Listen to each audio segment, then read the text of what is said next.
नमस्कार, मैं विपुल सिंह स्वागत करता हूं आप सभी का हमारे इस YouTube प्लेटफॉर्म स्टडी कैपिटल पर। CUET पीजी की तैयारी करने वाले सभी विद्यार्थियों के लिए हम एक यात्रा पर निकले हैं जिससे कि आपको मोटिवेशन मिल सके। उन विद्यार्थियों से बातचीत कर रहे हैं जो टॉप सेंट्रल यूनिवर्सिटीज़ में पढ़ रहे हैं। हम BHU का इंटरव्यू वीडियो आप तक पहुँचा रहे हैं, दिल्ली विश्वविद्यालय का, और फिलहाल हम आ चुके हैं JNU में। JNU की यात्रा पर हम शुरुआत कर रहे हैं अपने पहले इंटरव्यू की MA इकोनॉमिक्स के छात्र सागर जी के साथ। तो सागर, सबसे पहले स्वागत है आपका हमारे इस इंटरव्यू में। Thank you so much. आज के इस इंटरव्यू में जितने भी पॉइंट्स आपके मन में सवाल उठ रहे होंगे, जवाहरलाल नेहरू विश्वविद्यालय सभी के लिए एक सपना होता है। अगर कोई भी CUET पीजी एंट्रेंस एग्जाम दे रहा है तो मुझे लगता है कि JNU, जैसे अगर इकोनॉमिक्स की बात करूंगा, आपका सब्जेक्ट इकोनॉमिक्स है, तो DSC और JNU ये सबसे ज़्यादा डिमांड में होता है, सबसे लोग इसके लिए परेशान रहते हैं। तो कैसे यहाँ तक की यात्रा तय करनी है, क्योंकि आपको टॉप स्कोरर बनना होगा CUET पीजी का। जब तक आप टॉप स्कोरर नहीं होंगे तब तक JNU आपको मिलेगा नहीं।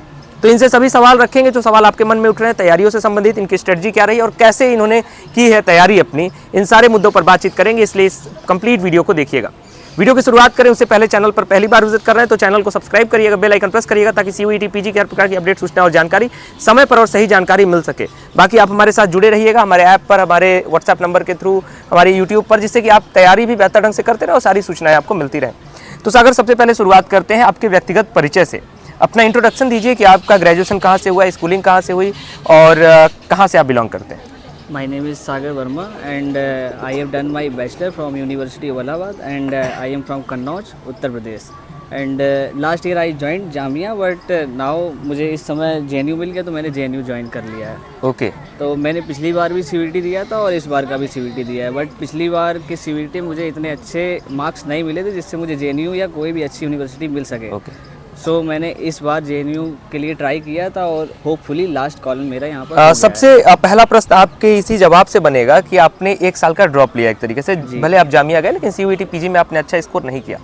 पहले वो गलतियां बता दीजिए जो बच्चे गलतियां कर सकते हैं एंट्रेंस एग्जाम की तैयारी में, पहले उन गलतियों से ही शुरुआत करते हैं। सबसे पहली गलती बच्चे क्या करते हैं कि बैच ले लेते हैं, उसके बाद क्लासेस करते रहते हैं। जो सबसे इम्पॉर्टेंट चीज़ है कि प्रीवियस ईयर क्वेश्चन, बच्चे उस पर ध्यान नहीं देते हैं। अगर आप प्रीवियस ईयर क्वेश्चन सोचते हैं कि आप लास्ट के 15 दिन या 5 दिन में करके आप, मतलब बच्चे चाहे किताब से पढ़ रहे हैं या कोर्स से पढ़ रहे हैं, कुछ अलग ही पढ़ते जाते हैं अपने धुन में, पैटर्न नहीं पकड़ते हैं, सवाल किस तरीके से पूछा जा रहा है। गाइडेंस के लिए आप एक बैच ले रहे हैं तब तक के लिए तो ठीक है, बट अगर आप प्रीवियस ईयर नहीं लगाते हैं तो आप सोचते हैं कि आप जो आपने बैच लिया है, जो आपके सर ने पढ़ाया, अगर उतना ही इनफ होता उससे ही मुझे अगर यूनिवर्सिटी में एडमिशन मिल जाएगा, तो ये आप गलत सोच रहे हैं। तो फिर हर कोई बैच ले और यूनिवर्सिटी में एडमिशन पाए? बिल्कुल सही जैसा बात कि नहीं होता है, होता उन्हीं का ही है जो प्रीवियस ईयर लगाते हैं और अपने जो मेंटर हैं उनको फॉलो करते हैं। मुझे लगता है कि गाइडेंस का और सेल्फ स्टडी का दोनों का रेशियो 50-50 है। 50% अगर आपको गाइडेंस मिला है तो 50% अपने 40-60 मानता हूँ। जैसे कि गाइडेंस आपके लिए 30-40% तक गाइडेंस ठीक है, बाकी आपकी मेहनत है। बिल्कुल सही जवाब आपका। जब तैयारी की शुरुआत करते हैं JNU के लिए खास करके, यानी CUET पीजी की तैयारी जब शुरुआत करते हैं, हमें टॉप स्कोरर बनना है ना, MMSc इकोनॉमिक्स का एंट्रेंस एग्जाम किसी स्टूडेंट को क्रैक करना है, तो कितने महीने पहले, जैसे मान लीजिए आपका तो जामिया में भी हुआ, फिर आपने एक साल का एक तरीके से ड्रॉप लिया है, तो कितने महीने पहले तैयारी अगर कोई सामान्य विद्यार्थी शुरू कर दे तो वो एक अच्छे पोजीशन पर अच्छे स्कोर के साथ एडमिशन पाए?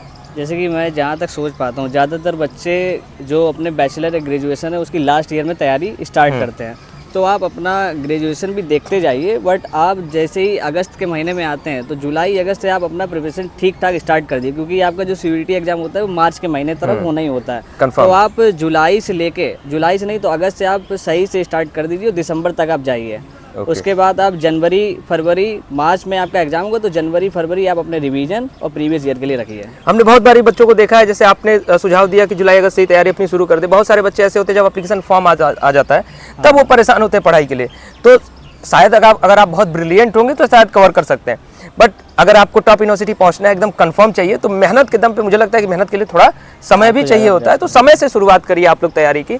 अगला सवाल होगा मेरा आपसे कि जैसे इकोनॉमिक्स यहाँ से किसी को करना है, किसी बच्चे को, तो यहाँ का डिपार्टमेंट कैसा है JNU का? आपने जामिया भी देखा है, आपने इलाहाबाद विश्वविद्यालय भी देखा है, तो क्या डिफरेंसेस है और क्या यहाँ पे अच्छा है जो बच्चे को आना ही चाहिए यहाँ पे?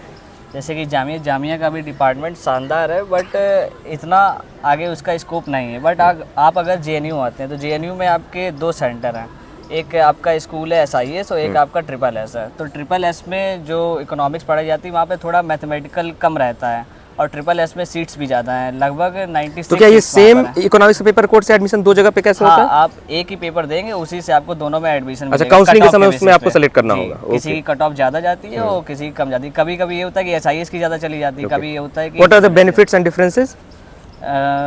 ट्रिपल एस और हाँ, SIS SIS में थोड़ा प्लेसमेंट का रेशियो रहता है, हालांकि इतना ज़्यादा नहीं है। अगर आप प्लेसमेंट के लिए ट्राई कर रहे हैं तो DSC is the best, but आप SIS में आ रहे हो तो आपको एक प्लेसमेंट का ऑप्शन रहता है।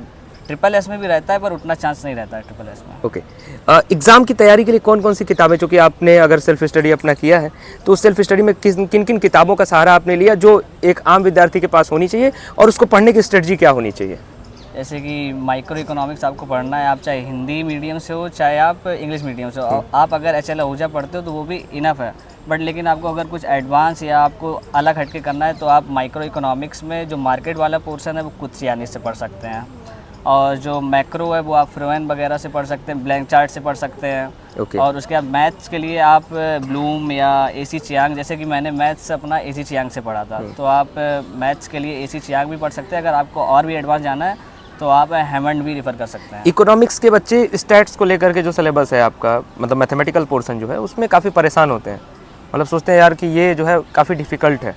तो इसको मतलब मजबूत बनाने के लिए क्या तरीका अपनाया जाए, मतलब किस तरीके से अप्रोच से चला जाए? तो मैथ्स का सिंपल सा फंडा है कि आप जितना उसको प्रैक्टिस करेंगे, जितने उसके आप क्वेश्चन प्रैक्टिस करेंगे, रिवाइज करेंगे, उतना ही आपका अच्छा होता जाएगा।